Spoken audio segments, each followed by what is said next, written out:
Meu nome é Eduardo Moretin, não é? Sou diretor do Sinusp e eu vou apresentar aqui brevemente, não é, o Marcos Napolitano, amigo, colega de há muito tempo, não é? Nós dois coordenamos um grupo de pesquisa, História Audiovisual, que já tem mais de 20 anos de... E o Marcos sempre trabalhou na história com essas conexões, enfim, com o campo artístico, com o cinema, mas antes com a música, não é? Ele tem diversos livros publicados, eu vou falar só de alguns. Ele é professor titular lá do Departamento de História da FEFELESH. Ele tem Seguindo a Canção, Engajamento Político e Indústria Cultural na Música Popular Brasileira, 59 e 69, que é um livro em que ele estuda os festivais da canção, não é? Publicado em 2001, e ele tem uma série de trabalhos sobre esse período que é coberto pelo filme. 1964, História do Regime Militar Brasileiro, de 14, Coração Civil, a Vida Cultural Brasileira sob o Regime Militar, de 17, e o mais recente, Juventude contra a Cultura, de 23. Então, eu queria agradecer, em nome do Sinusp, a presença dele. Então, a ideia é que ele faça uma fala, enfim, inicial, e depois nós conversamos. Vocês conversam com ele, na verdade. Tá bom? Então, obrigado, Marcos. Obrigado, Eduardo. Obrigado ao Sinusp. Prazer estar aqui. Agradecer o convite, a oportunidade de falar sobre o filme. É um filme que, é claro que eu ainda propriamente não pesquiso esse filme em detalhe, mas é um filme que, dado o impacto social que ele teve, se tornou um evento, né? Eu acho que é um filme-evento, podemos dizer assim. E então a gente um pouco se obriga também a pensar o filme e o impacto que ele teve e como ele representa, como ele vetoriza um dado, né, de memória da ditadura. Eu não pretendo falar muito, não, só umas coisas muito breves para a gente começar. Bom, tem aspectos fílmicos que eu acho que a gente poderia começar a falar sobre alguns aspectos propriamente fílmicos da narrativa, né? Também longe de ter a pretensão de ser uma análise, mas apenas um mote para a gente pensar. É um filme que ele oscila entre o drama, mas eu acho que ele tem alguns elementos de tragédia, né? Salvo engano, foi a própria Fernanda Montenegro que sugeriu a Fernanda Torres, pelo menos é uma história que está rolando, né, nos bastidores, que ela construísse o personagem a partir da Antígona, né, que a discussão central é o direito ao luto, né, na peça, né, e o filme tem esse dado, portanto, trágico. Então, ele tem essa pegada, melodrama, às vezes um melodrama. Eu acho que é mais para um drama, né, mas, em alguns momentos, ele tem algumas soluções melodramáticas. Mas eu acho que dialoga com esse outro gênero, né, que é a questão da tragédia, né? Uma tragédia que é individual, mas é da polis também, né? Ou seja, é coletiva. É um filme que tem alguns elementos de sobriedade, né? Então, por isso que a gente não pode também caracterizar como melodrama, embora tenha diálogos com esse gênero, né? Opta por um roteiro que tem marcadores de tempo muito precisos. Isso é interessante. Tem um filme, eu diria que ele tem até uma certa obsessão por marcar o tempo, né, na forma de informações sobre datas, na forma também de uma memória auditiva através das canções, né, e na forma também de marcadores informativos, né, carteles, né, entre as passagens, marcadores de data. Então, o filme tem uma obsessão com o tempo. Eu acho que isso é um dado importante. É um tempo que é da família, mas é um tempo que é também da sociedade, né? Então, 1971, 1996, 2014, né?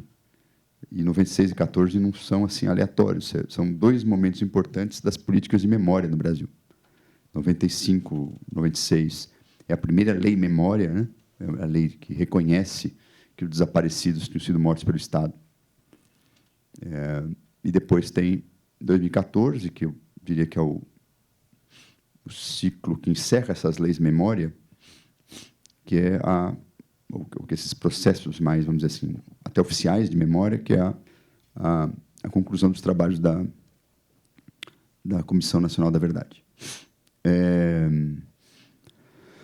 E o filme também tem marcadores visuais de tempo, né? Fotografias, né? Filmes caseiros, quer dizer, então isso acho que é um dado para a gente pensar, né?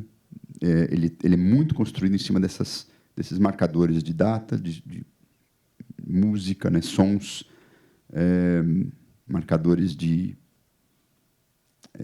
informativos, né? Legendas que informam a passagem do tempo. Isso é um dado importante. Elementos de televisão, né, com uma certa memória visual, quando as televisões ficam fundo das cenas, da sequência, do enquadre, né, do enquadramento, sempre passando algum tipo de... Então, você, por exemplo, tem uma hora que você ouve a voz do Cid Moreira. Isso é um elemento de memória, né? O Cid Moreira é a voz oficial, né, do Jornal Nacional, que, por sua vez, era a voz oficial da ditadura, oficiosa, né, digamos assim, né? Enfim, então, o filme tem esse dado que é muito interessante, uma obsessão por organizar o tempo, organizar a memória, marcar a memória, organizar o tempo. Porque o tempo está sendo... os eventos estão sendo esquecidos. Eu acho que é interessante isso, né? Tem uma luta entre esquecimento e lembrança o tempo todo, né? E há um esforço, obviamente, no caso da família, eles não esquecem, mas sempre paira uma certa... Né, o ainda estou aqui é interessante, porque é uma presença ausência, né? E aí eu também quero citar, quer dizer, os marcadores de espaços domésticos são interessantes, né, no filme. A espacialidade dramática do filme é interessante porque e aí eu vou dar o crédito para o Fernando Celiprandi, né, que foi me orientando, também trabalhou com o Eduardo, ele sacou uma coisa muito interessante, né, a casa, né, sobretudo a casa lá do Rio de Janeiro, né, a casa que é um marcador de memória muito importante, tem 3 momentos importantes, né, que é a casa feliz, a casa em festa, né, a casa tomada pela ditadura, quando os militares entram na casa e ocupam aquele espaço e a casa fica sombria, e depois a casa vazia. Né? Isso é um dado interessante também, porque ele pontua uma dramaticidade que é da família, mas é da sociedade também. Né? Outro elemento muito interessante, que é esses marcadores. Tem vários, agora que eu estava revendo, inclusive, tem muitos marcadores também que situam a classe social da família. Né? Isso deu um debate muito grande na época que o filme foi lançado, que é um filme que fala de uma classe, mas não fala da sociedade brasileira. Né? A gente pode até discutir isso depois. Eu acho que é um pouco mais complicado do que foi colocado, né, à época, sobretudo nos debates de internet, mas, de todo modo, é um dado interessante. Porque o filme representa a história de uma família de classe média alta, não é nem classe média, assim, classe média alta, para os padrões dos anos 70. E os marcadores domésticos, né? Por exemplo, você tem vários quadros, né, que pontuam o modernismo brasileiro. Né? Então, você tem informações sobre essa família, o que ela ouve, o que ela vê, como ela decora a casa. Então, uma família de classe média alta. Né? O que é interessante também é que, portanto, e é isso remetendo ao debate que deu na internet por conta do lançamento do filme, ele representaria, vamos dizer assim, um trauma de um grupo específico. E eu acho que é verdade. Nesse ponto eu acho interessante, e a gente pode discutir, efetivamente, por que a repressão específica da ditadura militar, né, nos anos 60 e 70, causou um trauma que outros momentos de violência política necessariamente não. Trauma no sentido não que as outras ditaduras não tivessem sido violentas. Se a gente for pensar no Estado Novo, por exemplo, que também prendeu, matou e, sobretudo, torturou. Mas me parece que essa ditadura gerou um trauma específico, e especificamente em um grupo social, particularmente, que é a classe média. E aí, eu repito que eu já conversei aqui com o pessoal do canal da História USP, isso não quer dizer que outros grupos sociais não tenham sido atingidos pela ditadura ou que não tenham seus traumas. Mas o trauma, como marcador de memória, que o tempo todo aparece no filme, é o trauma específico de uma classe social. Foi a primeira vez na história do Brasil que, sobretudo, jovens da elite foram vítimas do terror de Estado. Porque lá nos anos 30, com a repressão varguista, era muito mais comum que essas pessoas fossem presas, bem tratadas e exiladas, quando muito. Dificilmente seriam torturadas e desaparecidas, executadas e desaparecidas. Então, tem um dado que eu acho interessante, né? Porque o filme aborda a questão do trauma de maneira muito peculiar. É o trauma de uma família, é o trauma de um grupo social, de uma classe social, e é o trauma de uma nação, num certo sentido. Né? Eu acho que, a partir dessa memória da vítima e do trauma, que inicialmente está num núcleo social muito específico, que é esse militante, jovem, branco, de classe média, outros grupos sociais puderam construir narrativas de trauma. Esse é um ponto que a gente pode discutir depois. E os trabalhos da Comissão da Verdade têm muito a ver com isso. Apesar da Comissão da Verdade tem uma série de críticas, né? Vários grupos, inclusive, que queriam uma comissão mais contundente, se viram um pouco frustrados, mas, de todo modo, acho que uma fatura importante da Comissão Nacional da Verdade foi a expansão do conceito de vítima da ditadura militar. Por exemplo, para indígenas, por exemplo, para outros grupos específicos que sofreram a repressão. E aí, lembrando um conceito de um historiador, Lucas Pedretti, a ditadura ela agudiza uma violência conjuntural, mas potencializa uma violência estrutural, que vinha lá de tempos coloniais. Então, esse é um dado interessante. O filme, eu acho que ele tangencia essa questão também. Para terminar, eu queria só pontuar que eu acho que aí é um pouco complicado, talvez pode ficar um pouco confuso, mas a gente pode discutir isso depois. Eu tenho como hipótese que a sociedade brasileira tem uma memória hegemônica sobre a ditadura, construída na virada dos anos 70 para os 80, principalmente, um pouquinho antes, mas consolidada na virada dos anos 70 para 80, que eu chamo de memória hegemônica. Não é uma memória oficial, uma memória hegemônica. Por que hegemônica? Porque há um certo enquadramento da memória, né, construído ali no processo de abertura, e que é muito forte no sistema escolar, no sistema de artes, nas instituições, enfim, jurídicas, na imprensa liberal. É uma memória fundamentalmente liberal, mas, basicamente, é o seguinte: essa memória diz que a sociedade foi vítima da ditadura, mas a sociedade foi resistente ao mesmo tempo. Né? Essa ideia da vítima resistente pauta essa memória hegemônica, né? Que, num certo sentido, acomoda algumas tensões. Por quê? Porque, ao dizer que a sociedade foi vítima, você apaga todos os conflitos sociais que, inclusive, estão na origem do golpe de Estado, de 64. Ou, pelo menos, você minimiza eles. E, ao dizer que foi resistente, também você apaga os colaboracionismos e adesões, né? Ou, pelo menos, minimiza. Por outro lado, esse filme... Então, essa é uma vertente de memória que é muito forte, muito dominante. Eu acho que vem sendo questionada hoje pela extrema-direita, né? A extrema-direita está disputando questionando essa memória hegemônica no espaço público. Eu não acho que tenha tido muito sucesso.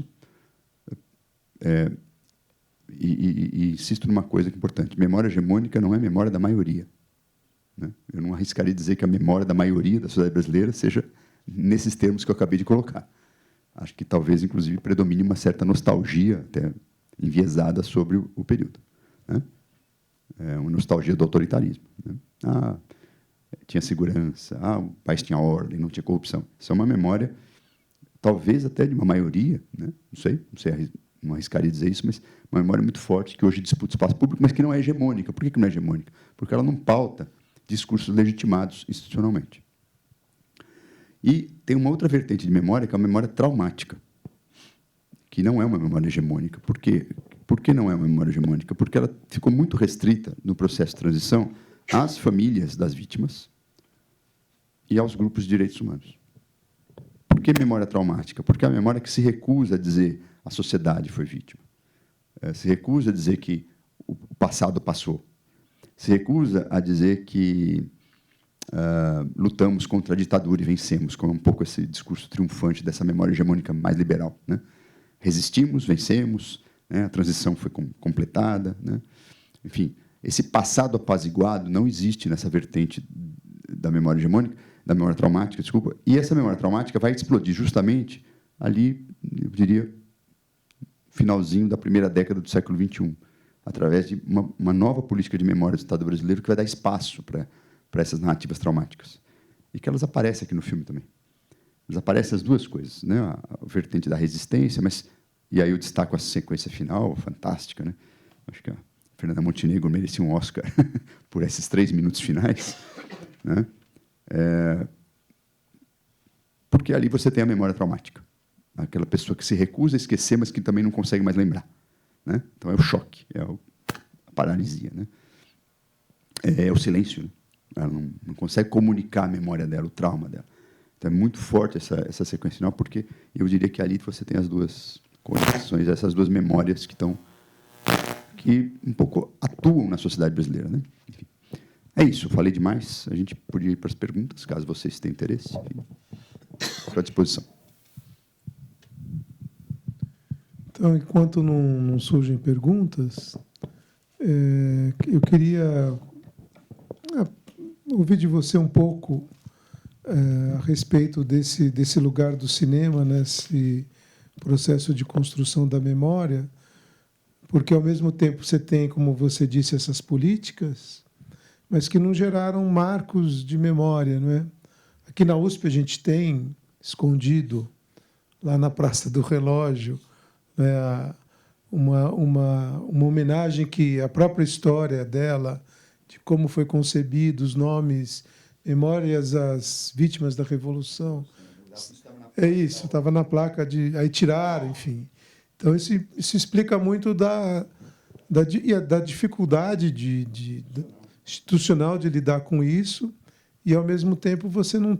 Aqui nós temos em São Paulo o Memorial da Resistência, mas é uma luta, né, no Brasil como um todo, para você construir esses espaços de memória, como você tem no Chile, você tem em Buenos Aires, a UESMA, que eram esses espaços de tortura, que são espaços de visitação, e ao mesmo tempo, o cinema, ele de uma certa maneira, traz essas questões, recoloca. Acho que o filme também foi muito agudo, né, em mobilizar a sociedade, enfim, para questões que estão ligadas a isso. Então, tem um certo descompasso, e o cinema, enfim, talvez caminhe por um outro sentido, não sei. Queria te ouvir um pouco sobre isso. É interessante essa questão. Eu acho que, bom, o cinema é um vetor de memória, e às vezes mais que um vetor. Quer dizer, ele não apenas vetoriza ou amplifica memórias que estão difusas. Eu acho que o cinema ficcional, documental, muitas vezes consegue propor pautas historiográficas e de memória, né? A gente tem filmes que lançam debates que chegam na historiografia. Se a gente for pensar o que é esse companheiro, quer dizer, um filme que, mais pelos seus problemas do que pelas suas virtudes, gerou um grande debate historiográfico, né? Eu acho que o cinema, no geral, o cinema ficcional brasileiro, ele mais vetoriza e amplifica o que eu chamei de memória hegemônica, que é a memória da resistência heróica, né? Muito forte. Isso vem, sobretudo, dos anos 90 em diante. Eu acho que talvez um marcador aí importante seja ali o cinema da retomada. Você tem Lamarca, tem o Que é Esse Companheiro, que são filmes que... E há um outro cinema, um cinema feito na abertura política, que é um pouco diferente, que é um cinema que ainda não tem uma enquadramento, não dialoga com o enquadramento de memória claro. Então, por exemplo, Para Frente Brasil, que tem ali a teoria dos 2 demônios, né? Muito sutil, mas tem, né? Embora, obviamente, vilanize muito mais os torturadores, mas, ao mesmo tempo, despolitiza esses torturadores. É um grupo paramilitar que não tem vínculo institucional nenhum, né? Um filme que a gente analisei também com o Fernando Celiprandi, que é o Paula, a História de uma Subversiva, que é muito interessante, porque é um filme de 78, um dos primeiros filmes a tematizar a memória da luta armada, dos anos de chumbo. E é um filme que, claramente, quem tem, dentro dos personagens do filme, é a história de um arquiteto, enfim, que lembra de 68, mas vive no final dos anos 70, e aí tem um problema com a filha dele, ele tem que recorrer à polícia, e quem o atende é um ex-torturador que tinha matado uma uma estudante dele, que ele tinha também um caso amoroso, essa Paula, né? E curioso que no filme, quem tem a consciência da história é o torturador. Olha que interessante. Diferente dos tipos vilanizados que vão aparecer no cinema dos anos 90.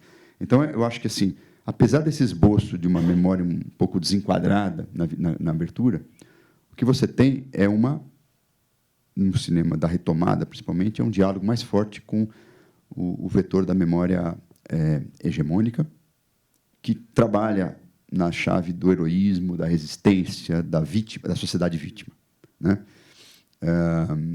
Mais recentemente, eu acho que tem alguns filmes que vão dialogar com a memória traumática, mas eu não sei se é uma tendência. Não sei se é uma tendência. Eu não estou nem entrando no mérito da qualidade dos filmes, tá, gente? Quer dizer, mais no tempo. O jogo das decapitações dialoga com uma memória fraturada. Aquele filme da Tata Amaral, que é do apartamento. Como é que é o nome? Vou lembrar. Que também aí dialoga com a memória traumática. Já vou lembrar. Hoje, uma coisa assim. E aí a memória culpada, a memória traumática. Então, mais recentemente, o cinema tem dialogado com o que eu chamei dessa vertente da memória traumática. Acho que o documentarismo é um pouco mais diverso. O documentarismo dialogou com mais força, principalmente o documentarismo feito no início dos anos 2000, com a memória traumática. Se a gente for pensar Diário de uma Busca, Os Dias com Ele, né? São filmes que têm um diálogo mais forte com essa memória não resolvida, não apaziguada, não enquadrada num discurso de resistência e de superação do passado. Oi, pessoal, boa noite. Eu só queria fazer umas perguntas também relacionadas ao que o professor Marcos falou e também, primeiramente, apontar uma coisa que eu achei interessante no filme, que é a minha primeira vez assistindo o filme. E eu achei muito interessante vários pontos que eles indicam um pouco da atmosfera, acho que do regime militar, e que, principalmente na parte que a Eunice está sendo presa, ou ela está presa, né? E que tem aquele policial lá, aquele militar, que ele fala assim, não queria nada disso e tal. E eu só queria perguntar, nesse caso, assim, eu não sei se é uma representação que o filme quis fazer, se é uma coisa que realmente aconteceu com ela, mas eu acho que dá pra ver bastante essa coisa de que joga a culpa de um para outro, sabe? Que o cara que era o oficial mais baixo do exército, que estava responsável por ela, ele não estava... ele não quer isso, mas ele tem que cumprir as ordens, porque ele é um militar, né? E aí, de quem que é a culpa? É do sargento dele? É do tenente? É do general? Não é a culpa de ninguém. Ou, sei lá. E também queria adicionar alguma coisa que o professor Marcos falou, né? De que... Também é uma dúvida, mas sobre a coisa de que é uma ditadura, né? Um regime militar que ele afeta não particularmente, né? Mas especificamente um grupo que não era afetado tão intensamente antes, que é a classe média branca. E que... Queria perguntar o que o senhor acha que se deve a isso, porque nas aulas de Brasil República, que eu sou seu aluno, a gente já falou muito de institucionalização desse regime militar, que, em outros regimes, mundo afora, é muito diferente, porque aqui no Brasil era tudo muito mais, assim, está nos conformes da burocracia estatal, ou se é uma coisa, daquela identificação de que o inimigo está por dentro da sociedade, não importa a classe. Queria saber o que pode ser isso, se não é nada a ver. É isso. Bom, interessante. Primeiro ponto, vou começar por esse, né? Eu acho que, assim, na nova doutrina de contra-insurgência e no novo tipo de ditadura que surge nos anos 60, as ditaduras de segurança nacional, realmente a ideia de subversão ela acaba se impondo e sendo combatida a partir de terror de Estado. O terror de Estado é mais que uma repressão autoritária, policialesca, jurídica. O terror de Estado, a gente até falou isso muito no curso, né? O terror de Estado, às vezes, ele não é bem compreendido. O que é o terror de Estado? O terror de Estado eram ações repressivas que eram ilegais à luz daquela legislação, inclusive autoritária. Né? Tanto que o filme mostra isso, ela tenta habeas corpus, ela tenta mobilizar, né, uma justiça militar. Só que a lógica do terror de Estado implica em 4 operações ilegais, que é isso que acontece no filme. O filme é bem didático nesse sentido. Né? É sequestro, não tem... Praticamente é um sequestro. Ele é intimado, mas não tem nada. E ela praticamente elas são sequestradas. Não é que chega lá um policial com uma ordem de prisão. Vem, acompanhe. Né? Não tem opção. Não tem... Depois o interrogatório sobre tortura, né? Que no filme, o filme é muito decoroso nesse sentido, ele não mostra, mas na prisão, né, você tem algumas sugestões desse tipo de coisa. A execução extrajudicial. O que é execução extrajudicial? Não é pena de morte. Pena de morte é quando a pessoa passa por julgamento e é executada pelo Estado. Isso é... Ou o próprio agente recebe uma ordem para executar, ou ele tem a liberdade de arbitrar se ele vai matar aquele prisioneiro ou não, dependendo das circunstâncias. Então, é chamada execução extrajudicial. E, finalmente, o 4º crime, né, é o desaparecimento forçado. Né? Então, você tem 4 crimes associados. E esses crimes não são resultados de excesso, são resultados de um sistema, de uma doutrina, chamada doutrina de contra-insurgência. Os caras aprenderam a fazer isso. Né? Não é assim, excesso, como a memória da ditadura que dizem, não, né? Uma ditadura burocratizada, asséptica, dura, mas respeitosa das leis, e havia excessos. Não. O terror de Estado conviveu com a legislação autoritária. Né? Eu conheci alguns presos políticos que eles me contaram uma coisa muito interessante. Eles falam assim, na fase de interrogatório militar, com base nesse combate à subversão, como se dizia, então havia tortura, havia espancamento, né? Tudo era legal. As perguntas eram feitas para ter informação para combater o grupo específico que aquela pessoa participava. Aí eles iam para quem sobrevivia, ia preso, era entregue. É curioso isso, quando a pessoa era entregue ao DOPS, olha que incrível, né? No caso desse sistema aqui do DOI-CODE, da Operação Bandeirante. Quando a pessoa era entregue ao DOPS, pelo menos ele estava indiciado. Então, era um alívio para o prisioneiro. Olha que doido. Ele existia legalmente, coisa que no Rubens Paiva... Né? Então, ele aí era indiciado, apesar de continuar sofrendo, muitas vezes, tortura.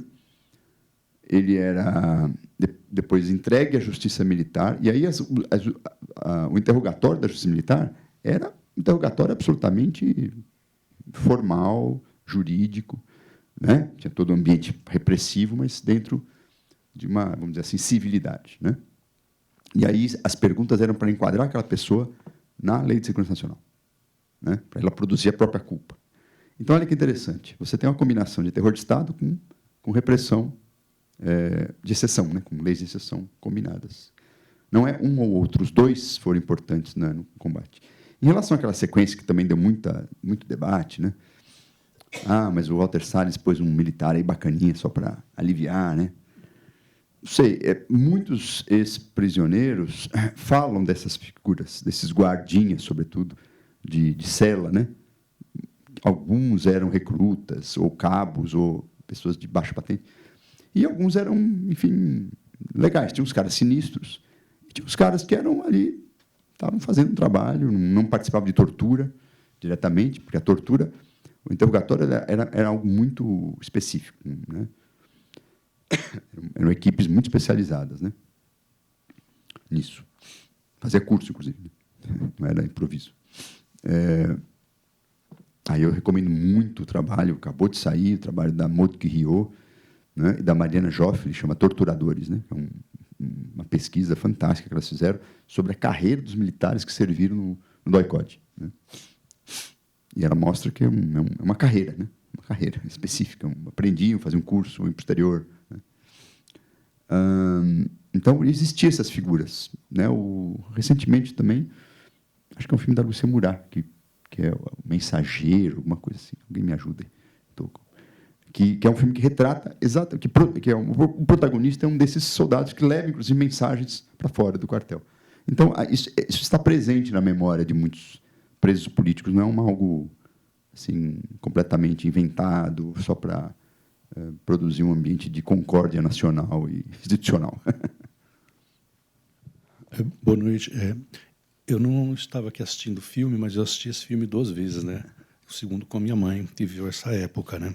Embora ela não fosse politicamente ativista, nada. Eu queria perguntar a respeito dessa questão, dessa tensão entre esses 2 tipos de memória. Porque isso que o senhor falou, eu sinto pessoalmente, embora eu não tenha vivido essa época. Eu nasci na ditadura, nasci em 77, tenho memórias do mal-estar dos anos 80 como criança, mas eu não vivi essa época. Ela é, inclusive, o cenário que é retratado para mim é estranho, né? Embora interessante. O que eu sou formado em história também, como você, o que me incomoda nessa contradição entre das duas memórias é que existe uma herança da ditadura. A polícia militar existe até hoje. Né? Setores brutais da polícia militar, como a Rota, existem até hoje. Existem outras instituições, outras práticas que sobreviveram e que vitimizam a sociedade brasileira, apesar do regime militar ter ficado para trás. Sem contar que os militares, diferente de outros países aqui da América Latina, especialmente do Cone Sul, eles não pagaram. Eles não sofreram maiores consequências além da desmoralização. Então, e vários outros exemplos. Então, o que me causa mal-estar é que a memória hegemônica, não negando o papel de que houve resistência, que houve muitos aspectos nas camadas populares, classe média, de resistência, apesar de também ter colaboracionismo, é que essa memória oficial, ela parece que está negando que houve uma continuidade de uma herança que vitimiza a sociedade brasileira, mesmo o Brasil tendo passado por 13 anos do governo do PT, que fez um nível de distribuição de renda, mas que não combateu de forma mais eficaz essa herança.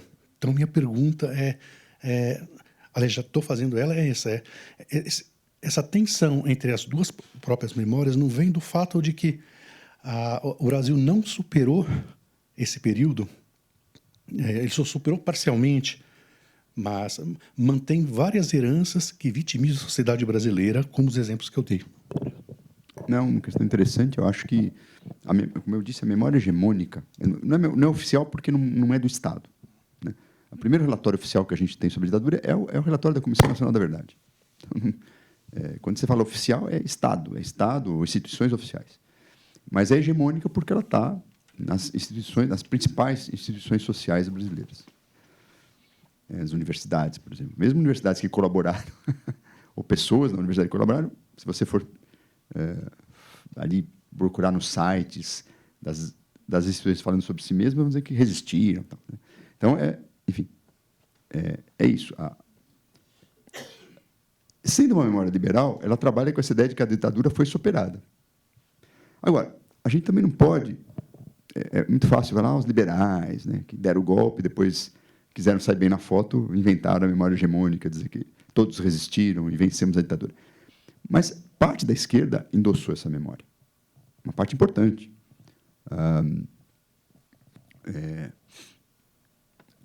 E eu acho que isso tem a ver com as condições da transição política brasileira. Primeiro, foi uma transição muito negociada, muito negociada. É uma transição... foi feita pelo alto, em parte, porque os próprios movimentos sociais tinham outras pautas na época. Eu sei que é desagradável falar isso, né? Sai um pouco do clichê, mas se você olhar, a pauta da esquerda nos anos 80 era o futuro, não era o passado. E porque exatamente havia uma possibilidade de você construir novos movimentos sociais, construir uma pauta nova para a política, discutir. Então, eu me lembro que, apesar de todos denunciarem a ditadura, né, não havia propriamente um discurso traumático ali na virada dos anos. Quem era o depositário desse discurso traumático? Os familiares, os movimentos, os grupos Tortura Nunca Mais. Então, que eram grupos muito específicos dessa luta. Orientei alguns trabalhos sobre lei de anistia, campanha da anistia depois. E é impressionante, havia um debate dentro da esquerda, inclusive comunistas do Partido Comunista Brasileiro, que perderam quase todo o Comitê Central na repressão de 75, né? Que parece Vladimir Herzog, Vladimir Herzog não era um quadro dirigente, mas era um simpatizante, né? Mas o Partido Comunista foi destruído, né? Na repressão de 75, chamada Operação Radar. Foi um dos que falou: agora vamos pensar no futuro, nada de ficar... Vamos aproveitar a brecha da abertura para legalizar o partido, para buscar, para atuar publicamente, para organizar a sociedade. Depois a gente vê como é que fica a punição. Esse depois a gente vê, né? Enfim, foi sendo empurrado. Mesmo na vertente petista, digamos assim, da esquerda, também não era propriamente... a pauta de direitos humanos era importante, mas era muito mais voltada para o futuro, né? Se você for pegar os principais livros de memórias de ex-guerrilheiros, no final dos anos 70 e início dos anos 80, tampouco há uma narrativa traumática. Que é esse companheiro do Fernando Gabeira, ou os Carbonários do Alfredo Sirquis, não tem memória traumática. A ditadura acabou. Pô, a esquerda também era atrapalhada, era autoritária, né? Tinha um ar de ironia até nesses narrativas. Aliás, é muito curioso, porque tem uma literatura do final dos anos 70 que expõe muito mais o trauma do que essas memórias dos anos 80.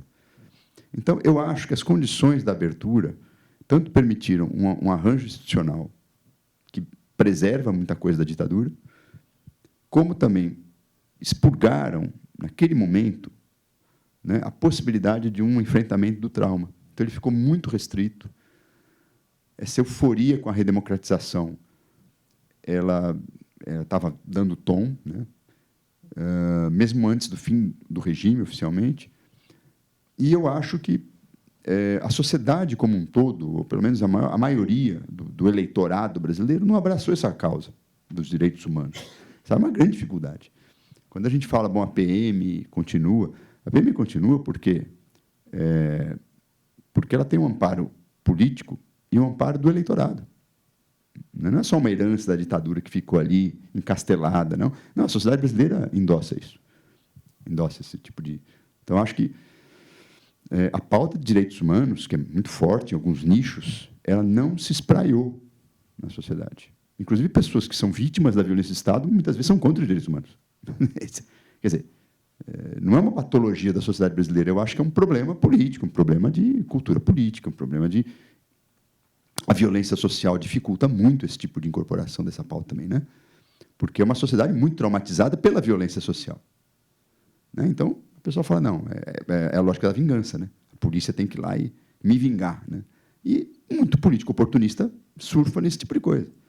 Então, eu acho que assim, não foi só uma escolha institucional, né? Ou uma pressão invencível dos militares. Foi uma escolha de parte da sociedade brasileira, de parte das instituições, sobretudo operadores de direito, né, sistema de justiça, que enfrentou essa questão, né? O discurso de direitos humanos ficou muito restrito ou uma formalidade, ou então eu acho que ele não virou um credo democrático, digamos assim, né? Essa é a minha posição. Eu acho que a sociedade brasileira é responsável por isso. Não é só uma grande conspiração envolvendo simpatizantes da ditadura, não. E eu acho que tem muito a ver com, também, certas pautas que nunca foram prioritárias vão ser lá na frente, né? Porque eu diria que essa pauta do trauma social, o enfrentamento dos direitos humanos, ela cresce muito mais no final do século XX, né? E no século XXI.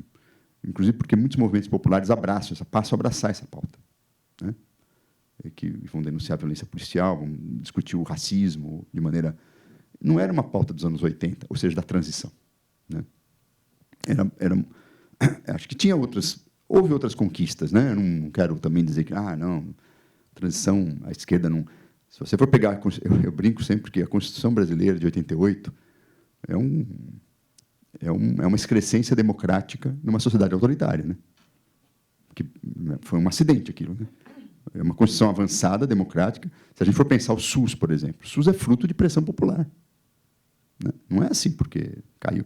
Pressão popular, com militantes, com quadros importantes que estavam lá fazendo a Constituição. Então, houve conquistas, mas eram conquistas muito mais voltadas para o futuro, né?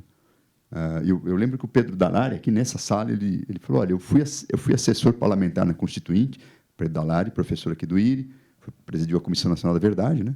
E ele falou que nessa sala, eu não me lembro, na Constituinte, né, na Assembleia Constituinte, de alguém, mesmo da esquerda, seriamente colocar uma proposta de revisão da lei da anistia. Ou seja, não era uma pauta, né? Hoje é uma pauta, mas passou um tempo, é muito mais difícil você mexer, né?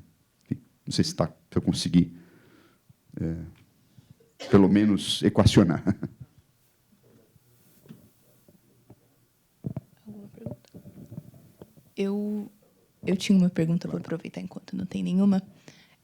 Eu estava pensando muito, por um outro lado, o filme como um objeto, um instrumento pedagógico também. Eu trabalho numa escola e ela é particular, ela é de classe média alta, classe alta, na verdade. E com o sucesso do filme entre os alunos, ela está fazendo de tudo para mobilizar o filme dentro, enfim, dos conteúdos, dentro dessas conversas que ela tem com os alunos. E aí eu queria te ouvir um pouco sobre essa possibilidade de mobilizar, através desse objeto cultural comum, essas conversas sobre as memórias, a hegemônica, a traumática, para esses, não filhos mais, mas acho que netos, dessa classe que, enfim, sofreu muito mais nesse período de ditadura. Só uma correção aí, né? Não estou querendo dizer que foi a classe média que sofreu mais. Ela é portadora de um trauma. É diferente. A violência é muito maior sobre as classes populares, sempre, mesmo durante a ditadura. Então, só esclarecer. A memória traumática talvez tenha sido mais forte. Essa coisa de você lembrar do período, lembrar das vítimas, dar nome, sobrenome, ter biografia. Isso é específico, talvez, desse setor progressista da classe média, que é minoritário também, né? Diga-se. A classe média realmente apoiou o golpe. Apoiou o golpe e apoiou o regime, né, o tempo todo. Eventualmente, lá no final dos anos 70, até se afastou, mas quase todo o tempo apoiou o regime, né? O grosso da classe média. Sem dúvida, o filme tem um potencial muito, muito legal para você trabalhar. Inclusive, como eu falei, ele é um evento, ele foi um evento. Pelo menos o tempo que ele ficou no cinema, ele foi um evento, né? Assim, fazendo uma etnografia muito amadora, né? Pessoas que eu conheço que nunca pensaram a ditadura, não tem pessoas às vezes que, sei lá, mal têm escolaridade formal, se interessaram em ver esse filme. Então, acho que a gente precisa estar muito atento a isso, né? Não é comum. Não sei se foi fruto de marketing, se foi fruto da mobilização social que ele causou, se foi pelo tema, né? Porque é um filme que fala sobre família, né? É um tema muito forte, né, na cultura brasileira, né? E aborda de maneira interessante o que uma ditadura faz com uma família, né? Uma família, em princípio, que estava acima de qualquer possibilidade de terror de Estado, né? Então, você imagina as famílias que normalmente são vítimas do terror de Estado. Então, acho que é um ponto que você pode explorar, né? Então, acho que o filme ele pode suscitar um trabalho legal em sala de aula pela empatia. Quer dizer, o que é legal também é isso. São situações... Não mostra uma década de 70, às vezes, como aparece, né, no livro didático. Tem um pouquinho aquela sequência do aeroporto, achei um pouco forçada, né, cheio de soldados. Assim, aquilo é bem filme sobre nazismo, né, sobre ditaduras, soldados. Não sei se era por aí, né? Baionetas, cheio de soldados no aeroporto. Não sei quando tinha operações especiais, normalmente não era daquele jeito. Então, ele mostra uma década de 70, um tanto solar, né? Isso é interessante no filme. Que é um cotidiano ali vivido pelas pessoas, só que a ditadura está lá, né? Ela também vai interferir na vida privada, isso é interessante. Alguns cobraram até mais politização do filme, né? Porque você não sabe efetivamente o que o Rubens Paiva fez, qual o grau de politização dele, por que ele foi preso. Isso aparece muito pouco no filme. Ele levava cartas, apoiava, mas não aparece efetivamente o objeto da repressão, ou seja, essas tentativas de resistir à ditadura. O filme se concentra muito mais na figura afetiva do pai, né? Então, isso é uma coisa que você pode discutir também, né? Afinal de contas, quem eram essas pessoas reprimidas? Por que elas foram reprimidas? Acho que um dado importante também, o filme e aí pode estabelecer uma empatia, né, dependendo da sala, com a questão da juventude, né? São todos crianças, jovens que de repente ficam sem pai, né? Isso é um dado que você pode explorar até pela chamada empatia emocional, né? Porque consciência política não aparece do nada, ela começa na empatia emocional que você tem com os personagens do filme, né? Enfim, então é um filme que eu acho que tem muitas possibilidades. É um filme, num certo sentido, fácil de ver. Ele emociona, ele tem um enredo, né? Ele tem pontos de virada no roteiro. Então, é um filme que também dá para você trabalhar bem nesse sentido. Não é um filme que exige muito, né? Ainda que tenha sutilezas interessantes, ele não exige muito para você compreender a narrativa. Isso pode também ajudar muito no trabalho em sala de aula, né? Agora, o legal é talvez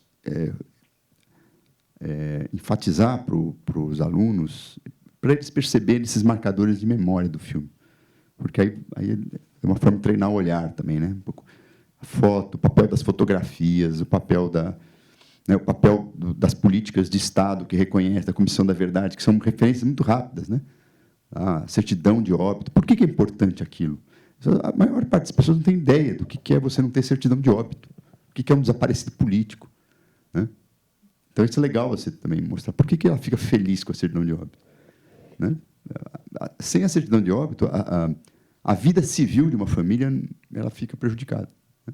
Então, é isso, ele não pode vender propriedade, né? Então, é uma dupla crueldade quando você tem o desaparecimento. Além da violência, você praticamente decreta uma família uma morte civil, né? Também. Isso é legal você trabalhar, né? É um ponto que as pessoas não têm noção do que é a ideia de repressão. Na maior parte das pessoas é muito genérica, né? Repressão, sei lá, o policial matou. Puxa, mas numa sociedade que a polícia mata toda hora, qual que é a especificidade disso aqui, né? Então é legal você mostrar essas questões, né?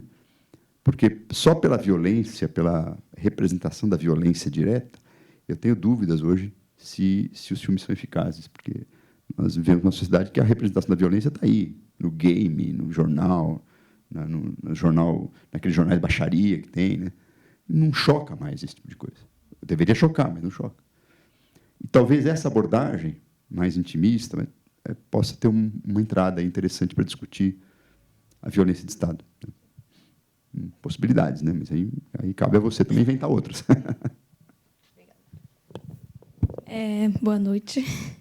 Queria saber, o filme gerou vários debates, né, dentre os quais uma crítica, né, que se difundiu muito foi sobre vocês estão retratando, né, mais uma vez o tema da ditadura, da classe média alta, como se fosse um grande trauma nacional, sendo que a ditadura nas favelas ainda não terminou, ainda continua. Eu queria que você falasse um pouco sobre essa crítica polêmica. Eu acho que assim, é uma crítica que, claro, ela ajuda a pensar certas coisas e tal. Eu só tomaria cuidado, sobretudo em situações de sala de aula, para, assim, cair um pouco nesse discurso. A ditadura não acabou. Sei, eu sou um pouco... Por que eu acho perigoso isso? Porque facilmente esse tipo de desmemória, a ditadura continua para quem é pobre, impede que as pessoas percebam o que é um autoritarismo, quando está encastelado no Estado. Então, parece uma coisa muito crítica, né? Dizer uma denúncia, né? Um dedo na cara, tá vendo? Vocês ficam falando só de... Mas a ditadura continua. Sim, mas durante a ditadura, por exemplo, você não podia nem ter notícias sobre essas mortes, eram naturalizadas, né? Durante a ditadura, você não podia ter... A justiça não tinha autonomia nenhuma, né? Durante a ditadura, você não podia ter movimento social que denunciasse ou que exigisse punição de responsáveis por violência policial, né? Então, nós temos um problema sério, que é uma política de Estado que ela é ainda muito violenta, né? repito, não é só uma política de Estado, é uma opção do eleitorado brasileiro. Isso eu vou morrer dizendo, porque é muito fácil falar o Estado. Né? Não, é o eleitor comum, é o nosso vizinho, sabe? É o cara que fala, bandido bom é bandido morto. Né? Que confunde segurança pública com violência policial, não tem nada a ver uma coisa com a outra. Né? Aliás, a polícia que mata muito, geralmente é muito incompetente para investigar crime, para prender latrocida, para, né? Prender estuprador. Não tem nada a ver uma coisa com a outra. Né? E você pode ter segurança pública com direitos humanos, com uma política básica de direitos humanos. Né? Então, eu fico um pouco preocupado quando a gente borra essas fronteiras, porque o risco é a gente reforçar ainda mais a desmemória sobre o período. Então, é a mesma coisa, tanto faz, os 500 anos de opressão, nada mudou. Né? E isso, eu acho que esse tipo de consciência não leva a uma consciência democrática. Ao contrário. A gente já viu recentemente o que é essa história de que todos são iguais, né? Todos são corruptos, todo mundo é igual. A gente viu no que deu. Né? Não foram os setores progressistas que capitalizaram esse tipo de narrativa. Foram os setores conservadores. E eu diria, conservador, estou sendo até elegante, né? Extrema direita. Porque é os que surfam nessa coisa de todo mundo é igual, vamos pôr fogo no parquinho. Né? É incrível, né? Porque a extrema-direita hoje é muito mais antissistêmica, né, do que a própria setor progressista, o que é uma contradição dos nossos tempos, mas, enfim, não dá para a gente aprofundar isso. Então, eu acho que uma coisa é denunciar que a violência estrutural é anterior à ditadura e sobrevive à ditadura. Isso eu acho que tem que ser dito o tempo todo numa sala de aula, o que se chama da violência estrutural da sociedade brasileira, que é uma violência de Estado, é uma violência que, às vezes, é interclassista, né? É uma violência que está ali no cotidiano. Mas a gente apagar completamente essa violência conjuntural que se extremou na ditadura e que potencializou a violência estrutural, acho que é um risco que a gente corre. E eu não sei se ajuda muito a ter uma consciência histórica crítica, mesmo na chave que é interessante, que é essa denúncia de que onde é que estão as classes populares. Eu acho que, primeiro, que há muitos filmes sobre... Muitos não, mas alguns filmes importantes sobre classes populares. Né? Embora a maior parte dos filmes realmente retratem o guerrilheiro, o guerrilheiro de classe média, o jovem estudante heróico. Né? O Cabra Marcado. O Cabra Marcado, por exemplo, é um filme que... eu diria que tem essa perspectiva, até que, na época, nem sei se foi muito enfatizada, que ele é um grande mapa do que aconteceu com as classes populares no Brasil durante a ditadura. Como ele mapeia a diáspora popular que a ditadura potencializou, né? A destruição das famílias. Né? E isso num processo, inclusive, de modernização imposta, né? Sem democracia. Eu acho que é isso. E Som ao Redor, né? Que não fala diretamente de ditadura, mas fala do Brasil produzido pela ditadura, né? E desloca um pouco essa discussão só da violência para as relações de Estado e sociedade, mostra que a violência está entre o Som ao Redor, né? O Som ao Redor, do Kleber Mendonça. A violência está entre os grupos sociais. Né? Quem assistiu o Som ao Redor, né? Lembra da sequência da reunião de condomínio que vai mandar embora o porteiro porque ele rasgou aí. Aquilo é genial do ponto de vista de mostrar onde é que está a violência. Né? Então, é nesse sentido que eu acho que tem que tomar cuidado só com essa ideia de que... eu acho que é sintomático que a memória traumática seja cultuada por um determinado grupo social, que tem recursos para isso, que tem acesso à informação, que tem acesso...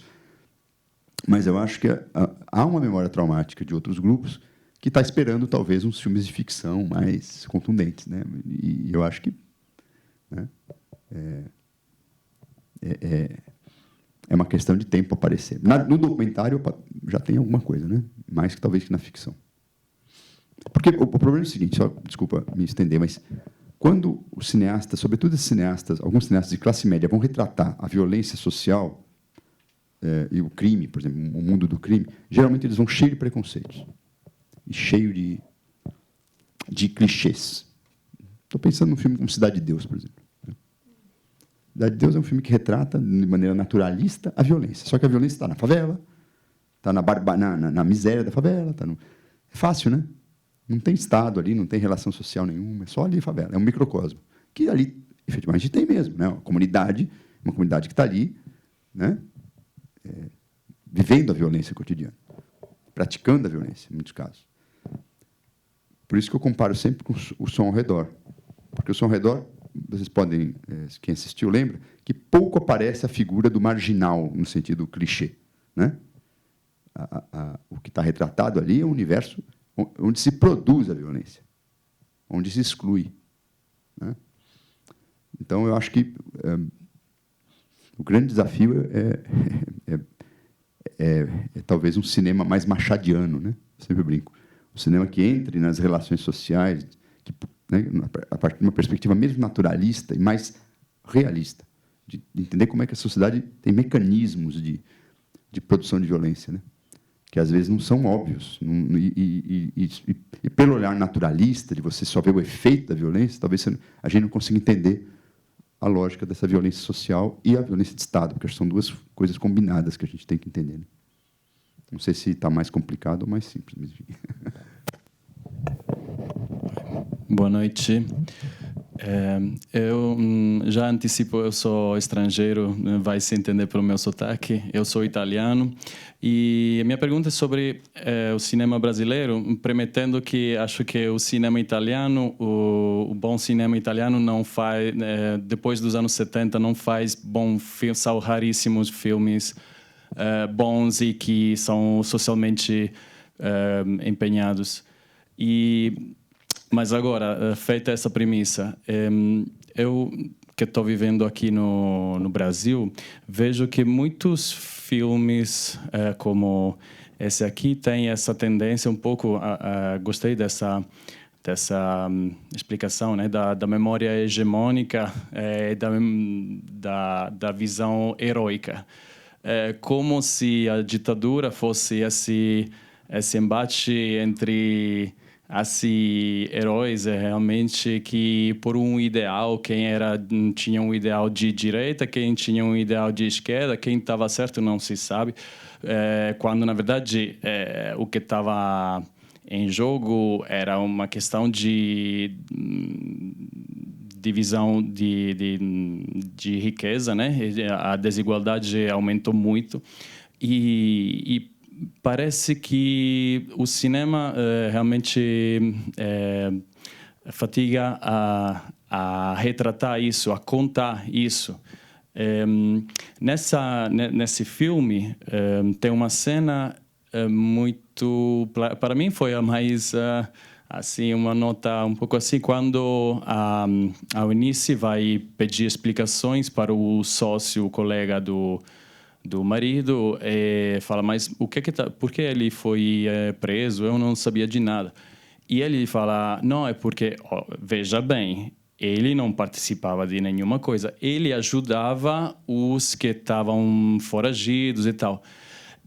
Nessa cena, me pareceu que ele, inclusive o marido, desculpa, agora não lembro o nome o Rubens, ele era do Partido Trabalhista.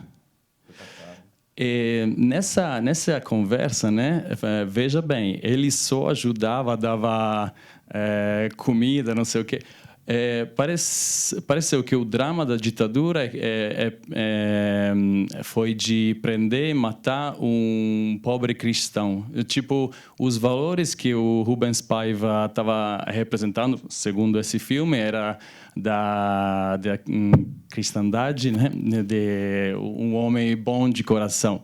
Sendo que, seja ele, seja toda a luta, a resistência durante a ditadura, não era tipo o bem contra o mal, era direitos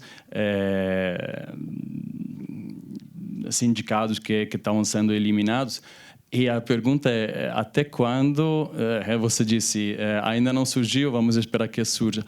Por que é tão difícil ser retratado a verdade, que não é o bem contra o mal, essa coisa idealista, mas coisa assim. Por exemplo, ela antes estava falando de levar esse, que é um bom filme para levar numa escola. Concordo.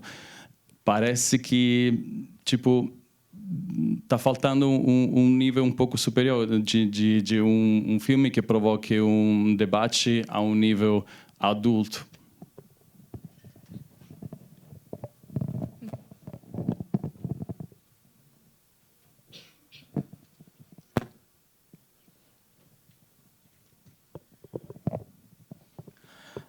Boa noite.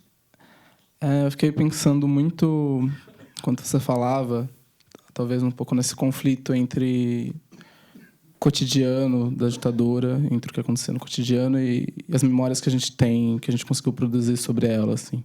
Principalmente muito sobre essa memória hegemônica e talvez um pouco da memória traumática, mas de um período muito violento. Eu não sei, eu tenho memórias de um período que eu não vivi, que são muito difusas, mas que são muito marcadas de terror.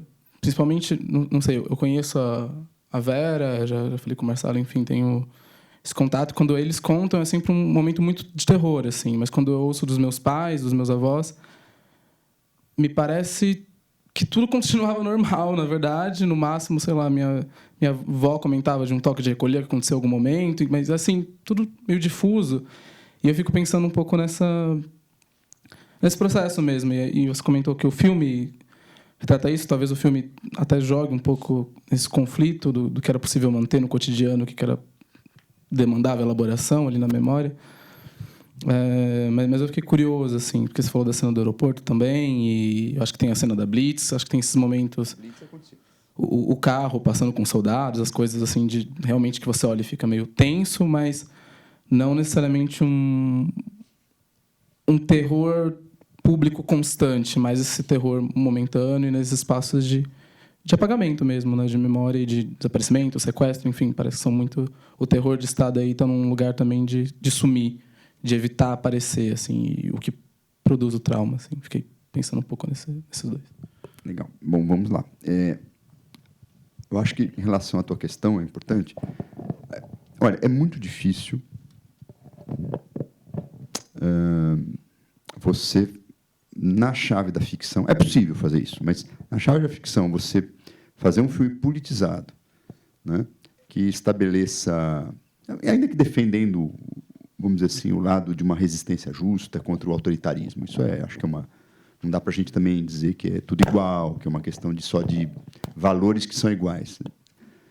Acho que fica difícil, mas, mesmo assim, você trabalhando a questão política, que eu entendi da sua questão, quer dizer, um filme que realmente traga, na chave, sobretudo ficcional, o embate político efetivo da época, acho que isso realmente, na ficção, sobre ditadura brasileira, mesmo sobre a Argentina, eu não lembro, né, que o cinema argentino também é um cinema particularmente engajado nesse tema. Estou tentando aqui lembrar se tem no cinema chileno recente, ficcional, né? Porque essas ditaduras... o que eu acho que o cinema argentino e chileno, ficcionais, consegue fazer é mostrar os interesses sociais e políticos, talvez mais que a nossa ficção aqui, brasileira. Que ela, sobretudo esses filmes mais de aventura, mesmo Marighella, né, que fez muito sucesso também, que foi um filme-evento, é um filme que está na chave da vilania, do bem contra o mal, né? Então, acho que esses filmes representam respondem a uma demanda da sociedade brasileira, de setores da sociedade brasileira, né, que entendem que a luta política é uma luta moral, né? Esse é um ponto. Eu também sinto falta de um cinema mais politizado, no sentido... Mas é difícil. Por exemplo, você retratar o perpetrador, o torturador, numa perspectiva política, como, por exemplo, tem Batalha de Argel, do Dino Pontecorvo, em que o torturador ele não é monstro, ele está ali representando o colonialismo, né? Não sei se vocês lembram desse filme, dessa sequência, quando o coronel francês, né, respondendo à imprensa francesa, né, a imprensa francesa dizendo, olha, é verdade que o exército francês está torturando na Argélia, né, todo mundo, os liberais, os comunistas, os socialistas. Ele diz, olha, aqui todos acham que a Argélia tem que ser francesa, aceita as consequências. Essa fala, para mim, que é a fala que resume a ideia de que a violência é inerente a um sistema de opressão, sem a violência ele não funciona, é muito difícil você ver na perspectiva de uma crítica que não vilanize de maneira fácil. Então, eu compartilho um pouco dessa questão. Acho que no documentarismo a coisa é um pouco mais aprofundada, né? Não sei se o Eduardo concorda, mas acho que na ficção, até porque eu diria que 70% da ficção do audiovisual brasileiro ela é muito informada pelo melodrama e diálogo com a televisão. Então, o melodrama implica nessa leitura mais superficial do mundo, despolitizada, moral, né? Que aparece aqui um pouco. Eu acho que porque o filme não é bem sobre uma luta política, é sobre muito mais independente. Lembro aqui a frase do Martín Caparrós, né, jornalista argentino, né, quando ele diz, quando se cobra muito na Argentina, vocês falam muito da repressão, né, mas e o que a guerrilha argentina fez, né, antes da ditadura, quanto ela matou, quanto ela explodiu de bombas, né? Aí ele responde de maneira muito interessante. Ele falou, olha, a gente, como sociedade, não vai poder saber o que eles fizeram sem saber antes o que foi feito deles. Eu acho que o filme está um pouco nessa linha. Isso é muito interessante. Porque o grau de terror de Estado que se organizou para combater, não interessa o que o Rubens Paiva fez. Acho que o filme, nesse sentido, ele omite, mas ele deixa uma questão no ar. O que interessa é o que foi feito dele. Acho que essa é a ânsia das sociedades aqui na América Latina, principalmente na América do Sul, né, em você responder por que, de repente, um terror de Estado, independente da disputa política, foi montado e o quanto esse terror de Estado, em grande parte, acabou produzindo um tipo de luta política que virou uma luta moral. Não sei se está claro o que eu estou querendo dizer. Então, é muito difícil, enquanto não esgotar essa discussão sobre a imoralidade, o caráter abjeto do terror de Estado, a gente conseguir chegar num debate político, aí sim, de projetos. Acho que já tem na historiografia isso, tá? No cinema, talvez um pouco menos, na televisão, menos ainda, né? Mas na literatura você tem um pouco mais, né? Mas, sobretudo, acho que na historiografia esse debate já é forte, quer dizer, de não necessariamente vilanizar o regime para compreendê-lo, né? E se entender as disputas políticas que estavam em jogo, né? No caso do Brasil, a luta armada, né, a posição do Rubens Paiva, especificamente, ela é ainda muito cercada de... Porque há sugestões que ele apoiava setores da luta armada, pelo menos que ele levava dinheiro de um lado para o outro. Há outras posições que dizem que ele ajudava os exilados. Ele trazia... Ele era comunicações entre quem estava exilado e quem estava aqui dentro. Mas o que é interessante, isso talvez possa ser trabalhado como dado político, é que não importa o que ele fez, nesse sentido. O que importa é o que foi feito dele. Acho que o filme dá para politizar por aí, né? É uma chave que eu acho interessante. Mas eu pessoalmente, também sinto falta desse cinema mais politizado, que não cai na vilanização. Porque senão a gente não compreende nada, realmente, né? O que estava em jogo, quais os projetos políticos, quais as disputas, quais os interesses, né? Acho que isso é interessante a gente pontuar. É muito difícil esse cinema político, como houve, por exemplo, na Itália dos anos 60, né? Esse cinema político que usa até o cinema ficcional para você pensar conflito político. Esse é um cinema muito datado, né? Acho que não perdeu muita força, né, Eduardo, nos últimos anos, esse tipo de cinema, né? Que era um cinema que partia de uma reflexão estrutural sobre a sociedade, que se for pensar, por exemplo, paradigma mesmo que está ali no Batalha de Argel, né? Por exemplo, né? Mas acho que eu sinto falta disso, acho que eu sinto falta dessa discussão que vai além de uma dicotomia fácil, né? E que apareça isso no audiovisual, acho importante. Tentando lembrar que se tem algum filme que consegue, sobre ditadura brasileira, não estou... O filme que eu acho que consegue fazer isso, discutir valores sociais, disputas políticas, desigualdade, vou voltar a citar, O Som ao Redor, mas que não fala diretamente da ditadura, né? Bom, sobre a tua questão, é interessante, né? Porque você falou, eu não vivi, mas eu tenho essa memória do terror.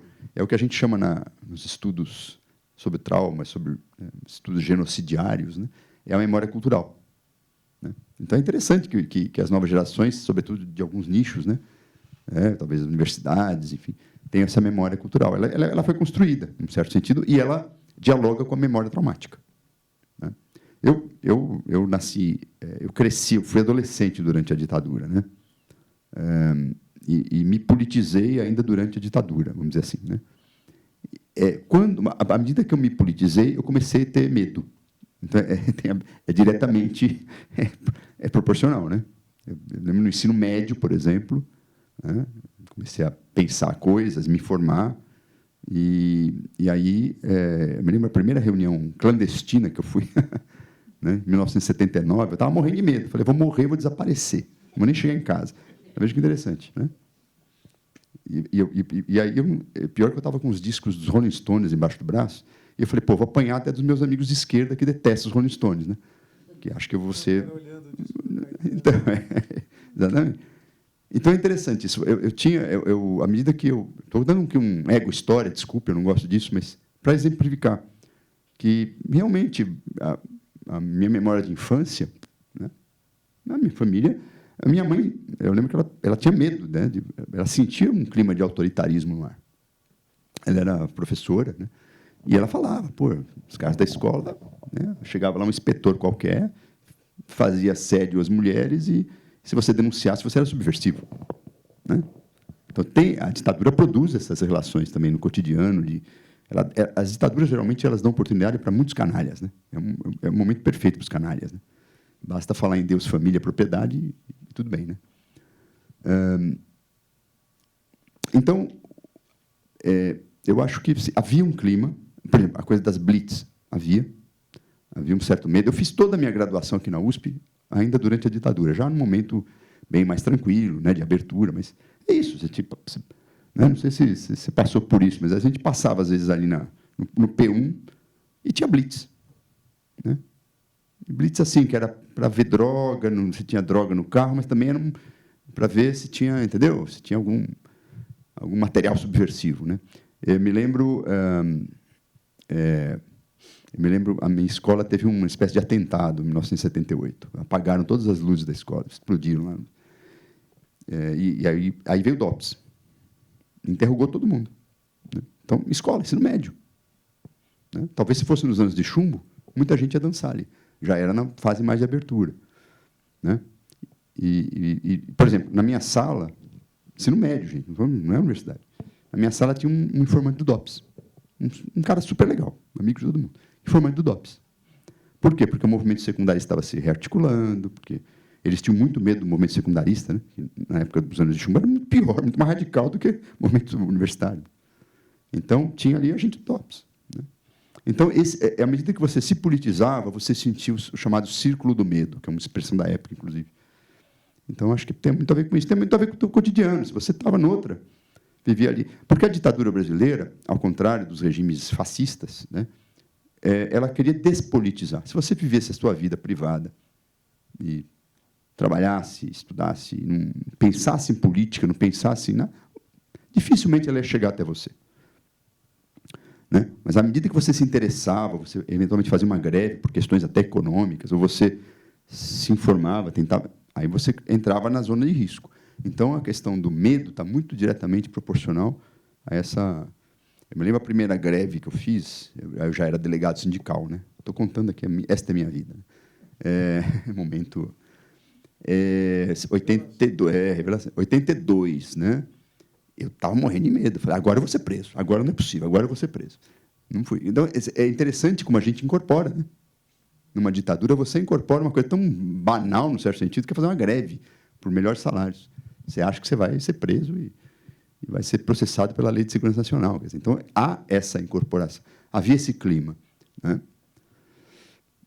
Mas, ao mesmo tempo, principalmente no período da abertura, havia uma forte crença no futuro. Acho que a sociedade brasileira perdeu isso. Então, a ideia da crença no futuro era muito forte.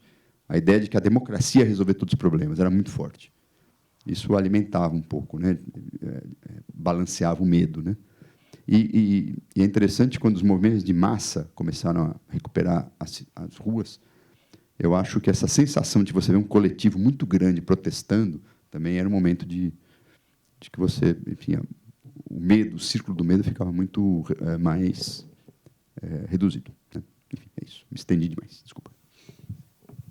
Então, eu queria agradecer a vocês, ao Marcos, enfim, pela conversa, pelas informações, pelos esclarecimentos e convidar vocês a continuar a acompanhar a mostra Novíssimo Cinema Brasileiro, que vai para a sua última semana. Tá certo? Então, muito obrigado. Boa noite a todos e todas.